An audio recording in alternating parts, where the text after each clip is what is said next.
Hello everyone. Good day.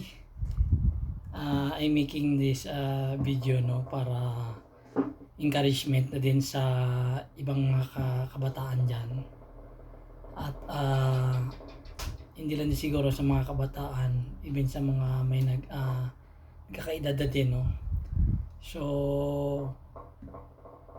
basketball po ay hindi masama. Ang sports ay hindi masama. But ang kasabihan po nila pag too much na po na abuse sa sarili mo ay talagang mayroong consequence, no. So yung context po pala ay ako po ay na-operahan. Yan, no, may bag ako ngayon diyan. Na-operahan po ako sa appendicitis, no. Sa kadahilanan na marami, no. Una, abuse sa sarili. Sometimes you think na okay po yung ginagawa mo, pero yung body mo talaga meron siyang limitasyon. At pangalawa, ang kagandahan lang, no, ay ang kabutihan ng Panginoon, no. Dahil kung ako lang talaga masusunod, siguro ko-continue pa rin ako na na ma-abuse yung sarili ko, no. Pero kagandahan dahil nandiyan ang Panginoon, hindi kanya gusto mapahamak na kumbaga, oo, kilala mo yung mga tao, kilala ka ng mga tao. Hindi naman ako ganun kagaling no maglaro ng basketball, pero in terms of making friends, okay naman tayo. At pero ang Panginoon talagang merong kalooban sa ating buhay, no. At I realized no na importante talaga yung tatlong bagay sa buhay natin. Panginoon, family mo, at saka yung church, no. Yung mga other friends mo, ano lang yan, ng dagdag lang yan sa buhay mo. Pero sa totoo lang, ilang tao lang talaga ang may concern sa iyo pag na-hospital ka. Hindi lahat ng kaibigan mo concern talaga sa iyo. Even ng mga iniisip mo pang mga tao na akala mo close sa'yo, no? Pero siyempre hindi ka magtatampo doon, no? Dahil kung tutusin, ikaw yung may kagagawa ng nangyari sa'yo, no? Pero behind the scene, no, alam natin na ang Panginoon naman nag-aasikaso ng lahat ng bagay, no. Bakit ako nagka-appendicitis, no? O yung appendix ko ay malapit na palang sumabog. Ang doktor nagsabi, actually hindi din sila makadetermine, no, pero may mga factor yung pag matigas pala yung mga pagkain na kinakain mo, tapos gagawa ka ng sports, may butas kasi diyan papunta sa natin sa appendix natin eh. Pag na-press daw yung appendix natin, pumapasok yung mga matitigas na bagay na kinain natin, or especially siguro mga seeds talaga, no, papasok doon. Mag-ano yan, may ipit, tsaka matitrigger siya na sasabog, no. Pangalawa kasi yung nangyari sa akin ay I thought na grabe nga yung biyaya ng Panginoon eh, kasi ganito nangyari, no.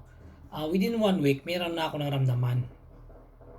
Monday naglaro ako ng basketball, may teaching ako ng Tuesday, Wednesday nag-exercise ako, pull-ups, tapos pag uwi ng bahay sit-ups, parang dito lahat sa tiyan. Siyempre may arm bar din. At I thought na masakit lang siya dito sa pantog banda, no. At ginastify ko lang na baka mamaya lang ng due lang sa over exercise, no. Tapos nung kinabukasan, naglaro pa rin ako ng basketball. Laro pa ako ng basketball kasi dito na sa left side eh. Kasi sa left side, meron akong nararamdaman na dati pa dito. Sabi ko baka ganun lang yun kasi na-diagnose naman dati yun eh. Tapos nung Thursday, tapos na, no, kumain. Nung kagabi, mga Friday, madaling araw na, sobrang sakit na ng tiyan ko. Dito sa gilid, dito, tapos bumaba dito, tapos ginaganyan ko yung ano ko, pantog ko, masakit. Assuming na sa exercise lang, kasi overwork yung ano ko pag exercise ko tapos dito sumakit, no? So, ginawa ko, tinali ko na yung tiyan ko para makatulog na ako. Kasi uneasy ako, hindi ako masyadong makatulog Tapos, ang nangyari, nagatid pa ako sa anak ko sa school, pero namimilipit na ako sa sakit. Wala pa dito yan sa ano, sa right side, no?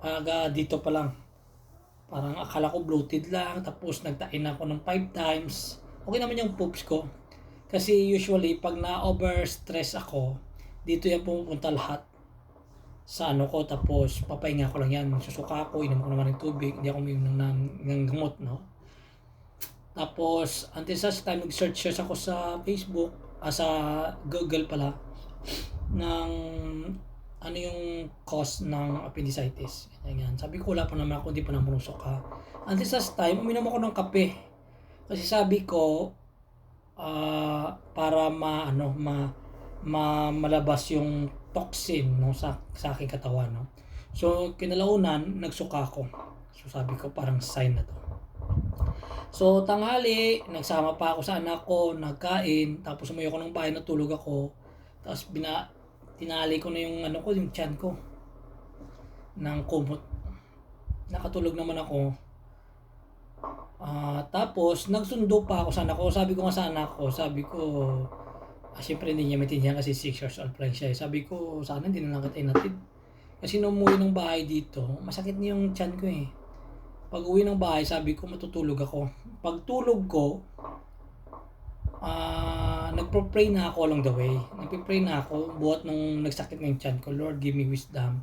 Nung umaga pa lang pupunta ako ng school, tanghali, tapos ang uwi din ng give me wisdom, Lord, kung anong gagawin ko, magpo-hospital ba ako o hindi.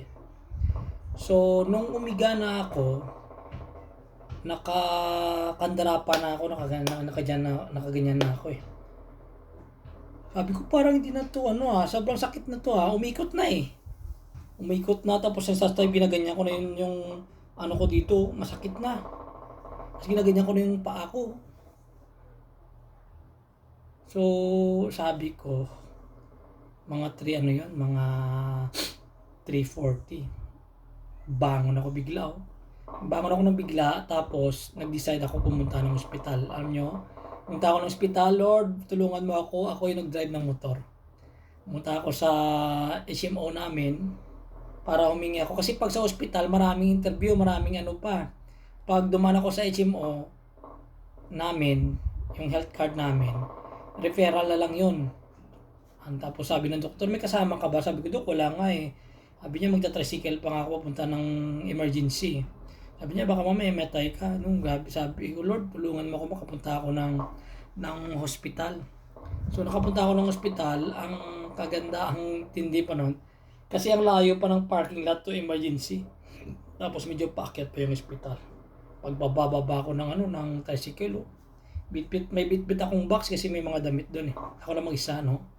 Kasi si misis ko, binabatayan niya yung anak ko. Sabi niya, punta ka lang muna ng ospital. Magpa-check ka lang doon. Kasi ako, kaya natiis ko yung buong araw na sakit kasi mataas yung tolerance ko, no? Mataas yung tolerance. Imagine yun, natiis ko pa nga, from Monday to Tuesday, Wednesday, Thursday, Friday. So, nung pumunta ako ng ospital, punta agad ako ng emergency room, tapos bigay ko yung referral. Tapos tinanong pa ako sa emergency, sabi niya, anong gagawin natin sa'yo, sir? Sabi ko, nandiyan sa referral. So nakita niya, sabi niya, admitted to. So kagad ako, no? So in short po, na-admit ako at na-operahan po ako ng doktor, no? At in-interview, ano yung mga gamot, may mga allergies ba ako, at sa club po, meron talaga akong allergies. Yan may allergies talaga ako, no? Yan, may mga allergy ako niyan dahil sa food. Tapos sabi ng doktor sa akin, dapat iniiwasan mo, huwag kang maging dependent dun sa antihistamine. Ito yung isa ding encouragement ko sa mga mga tao diyan 'no, nag-a-allergy. According kasi sa doktor, which is true naman 'no, kakain ako ng bawal tapos inisip ko meron namang ano, may gamot naman, mali 'yun. Dapat pala avoidance, hindi yung, kakain ka may gamot, mali po 'yun. Kasi alam mo po, sabi ng doktor sa akin, hindi papuputok pa lang yung appendix ko. Ang pag-open ng,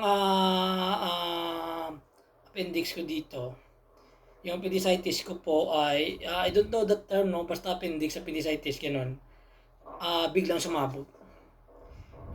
So sabi niya marupok na yung ano ko, yung ano ko sa Ilonggo gabok, 'no? Parang alam mo yun yung kahoy na buo siya pero sa loob pala inaanay na. So sabi niya dahil sa ano yun, sa gamot na iniinom mo, naging dependent ka na dun. So pero hindi ko alam kung ano iba pang factor pero yun lang 'no. So kaya sabi niya sa akin magpa-check up ka sa allergy mo 'no. Kasi sabi ko naman sa kanya, "Dok, 'pag na-allergy ako, Dok, sumasakit yung ulo ko, unang tinatamaan yung ulo ko kaya hindi ko matiis." Pero sa ngayon, by God's grace, nung natitiis ko yung sakit, kaya hindi ako mainom ng antihistamine, no? Patapusin ko lang muna to yung ano, yung, ito, kasi may bag pa ako dito, patanggal ko pa sa doktor to. Siguro, hindi ko din alam bakit may bag dito, baka may mga fluid pa na ini-extract palabas dahil pagkuha nga ng appendix ko, no, na ano na sumabog na no. So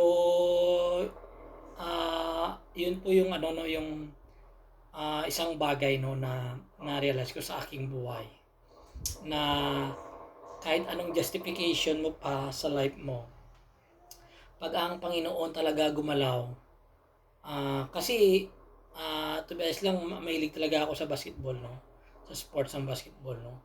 Pero yun nga, may mga post pa ko nga na health is wealth no, pero kailangan talaga kahit gaano pa ka-healthy, pag napabayaan mo na yung relationship mo sa Panginoon, sa family mo at sa church life mo, ang Panginoon talaga yung maganda doon pag anak ka ng Panginoon, no? Talagang asikasuhin ng Panginoon no, para ma-realize mo na kailangan mong mag-repent. Kaya nga sabi niya nga sa Revelation, those whom I love, I rebuke and discipline. No? So, be zealous and repent. No? Sa Revelation chapter 3. No? At ang kagandahan lang din ng mga kaibigan dahil naagapan yung ano ko, yung appendicitis ko no, na hindi siya sumabog kasi pag sumabog do yan buong katawan, tiyan mo bubuksan tsaka lilinisin yung bituka mo. So nandito po ako ngayon sa healing process at isa sa mga bagay no na makita mo no na hindi lang pala talaga katawan yung inalagaan mo, above all talaga yung spiritualidad mo no. Kasi alam niyo ba isa pang bagay no, meron akong weekly na basketball 2 to 3 times or 4 times. Nag-join pa ako sa Sunday na basketball. Whether you like it or not, pag nag-church ka, i-justify mo na wala naman yun, gabi naman yun pero Lord's Day pa rin yun So yung time mo sa Panginoon with your family, dapat i-invest mo yun no? So I'm 38 years old, bata pa, marami pang dapat gawin.